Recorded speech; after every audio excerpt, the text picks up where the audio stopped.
वाले हैं block over block problem. तो अपने पास एक फिगर दिख रहा है जहां पे दो ब्लॉक है, एक लार्ज है दूसरा स्मॉलर है। तो दोनों ब्लॉक के बीच में फ्रिक्शन है बट ग्राउंड फ्रिक्शन लेस है। तो ग्राउंड फ्रिक्शन लेस है, इसका मतलब यहाँ पे फ्रिक्शन नहीं है, तो सरफेस स्मूथ है। तो हमें बताना है कि जब हम लोअर ब्लॉक को F फोर्स से खींचेंगे तो ये कब तक साथ में चलेगा। तो हमने देखा कि फ्री बॉडी डायग्राम, तो फ्री बॉडी डायग्राम जब ड्रॉ किया, फ्री बॉडी डायग्राम जब ड्रॉ किया तो लोअर ब्लॉक पे फोर्स राइटवर्ड लग रहा है, तो इसके अपर सरफेस पे फ्रिक्शन लेफ्टवर्ड हो जाएगा। तो अपर सरफेस पे फ्रिक्शन लेफ्टवर्ड हो जाएगा तो अपर ब्लॉक के लोअर सरफेस पे फ्रिक्शन राइटवर्ड हो जाएगा, क्योंकि फ्रिक्शन फोर्स रिलेटिव मोशन को अपोज करता है। तो अगर मैं बोलूं कि ये सिस्टम एक फोर्स से चल रहा है तो इसका कॉमन एक्सप्रेशन होगा। तो कॉमन एक्सप्रेशन कितना होता है, net force force upon total mass. तो हमने कर दिया कि ये है कॉमन एक्सप्रेशन। तो अब देखते हैं कि इस दोनों ब्लॉक के बीच में लिमिटिंग फ्रिक्शन कितना है, क्योंकि लिमिटिंग फ्रिक्शन ही डिसाइड कर पाएगा कि ब्लॉक साथ में चल रहा है या नहीं चल रहा है। तो यहां से हमने देखा कि लिमिटिंग फ्रिक्शन आ गया म्यू एम जी, क्योंकि कॉन्टेक्ट यही बना रखा है तो नॉर्मल फोर्स हम इस दोनों ब्लॉक के बीच का लेंगे। अब देखिए कि जो इसके बीच में फ्रिक्शन लग रहा है उसको हमने एफ आर से डिनोट कर दिया। आप बोल सकते हो काइनेटिक फ्रिक्शन। तो एफ आर से डिनोट किया तो ये फ्रिक्शन फोर्स कितना होगा, ये मोशन की वजह से आया क्योंकि अपर वाले ब्लॉक को फ्रिक्शन चला रहा है। तो यहां से हम बोल सकते हैं mass into common acceleration. Alright, यहां तक समझ आ गया। अब हमने देखा कि मास इनटू कॉमन एक्सेलरेशन, तो ये हो गया मोशन की वजह से फ्रिक्शन, यानी कि काइनेटिक फ्रिक्शन। तो काइनेटिक फ्रिक्शन लेस होना चाहिए मैक्सिमम लिमिटिंग फ्रिक्शन से, क्योंकि मैक्सिमम लिमिटिंग फ्रिक्शन तो उसका मैक्सिमम कैपेसिटी है। इससे जैसे ही क्रॉस होगा बॉडी जो है स्लिप ऑफ हो जाएगा। तो हमने कहा कि जब केस 1 में कि जब एफ आर, आप बोल सकते हैं एफ काइनेटिक लेस देन है F S max, then both block moves together. तो फ्रिक्शन वैल्यू कौन सी कंसीडर होगा, तो फ्रिक्शन फोर्स वही होगा, मोशन की वजह से है, तो यानी कि काइनेटिक फ्रिक्शन यानी फ्रिक्शन फोर्स हो गया एफ आर, क्योंकि इस समय पे ये एसी से चल रहा है।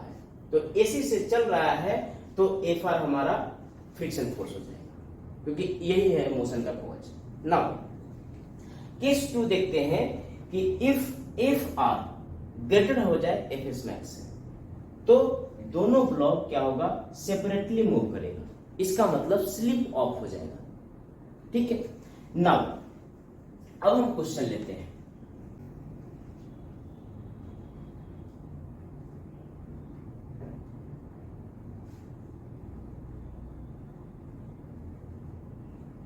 ये मैं जूम कर लेता हूं 15 kg, और ये है अपने को 10 kg, और इस ब्लॉक को मैं 50 न्यूटन से पुल कर रहा हूं। और यहां पे कोएफिशिएंट ऑफ फ्रिक्शन है 0.4। ओके, अब हमें बताना है कि find the acceleration of blocks and friction force. ठीक है, तो चलिए देखते हैं। ये सरफेस स्मूथ है। ओके, नाउ हम क्या करेंगे, सबसे पहले फ्री बॉडी डायग्राम ड्रॉ करेंगे। लोअर ब्लॉक पे 50 न्यूटन लग रहा है, तो यहां पे फ्रिक्शन हो जाएगा 0। अपर ब्लॉक पे फ्रिक्शन अपर पोर्शन पे होगा, तो इस 10 kg ब्लॉक पे फ्रिक्शन हो जाएगा राइटवर्ड। अब 10 kg ब्लॉक पे फ्रिक्शन राइटवर्ड हो जाएगा, तो सबसे पहले हम कॉमन एक्सप्रेशन चेक करेंगे। तो कॉमन एक्सप्रेशन कितना है, 50 डिवाइड बाय टोटल मास 25, यानी ये आ गया 2 metre per second square. 2 metre per second square से साथ में चलने की कैपेसिटी है। नाउ अब ये 2 मीटर पर सेकेंड स्क्वायर से चल रहा है, तो ये फोर्स होना चाहिए मास इनटू एक्सेलरेशन। तो देखते हैं कि एफर हमारा कितना आ गया, 10 इंटू का AC, यानी कि 10 इंटू का 2 आ गया, यानी ये 20 आ गया न्यूटन। अब 20 न्यूटन आ गया तो इसका मैं एफएस मैक्स चेक करूंगा। एफएस मैक्स क्या है, म्यू mg, और mg किस ब्लॉक के पीछे, यानी ये नॉर्मल फोर्स लेना पड़ेगा। तो यहां से हम बोल सकते हैं 0.4 इंटू का 100, यानी ये आ गया 40। इसका मतलब इसके बीच का मैक्सिमम लिमिटिंग कितना है, मैक्सिमम लिमिटिंग है 40 न्यूटन, यानी 40 न्यूटन फोर्स तक अगर लगता है ये F, तब तक साथ में चलेगा, अदरवाइज साथ में नहीं चलेगा। तो यहां से आप बोलेंगे कि hence F R less than Fs max. तो क्या होगा, एक्सीलरेशन ऑफ ब्लॉक हो जाएगा, block 2 metre per second square, 2 metre per second square. और फ्रिक्शन फोर्स क्या होगा, फ्रिक्शन फोर्स हो जाएगा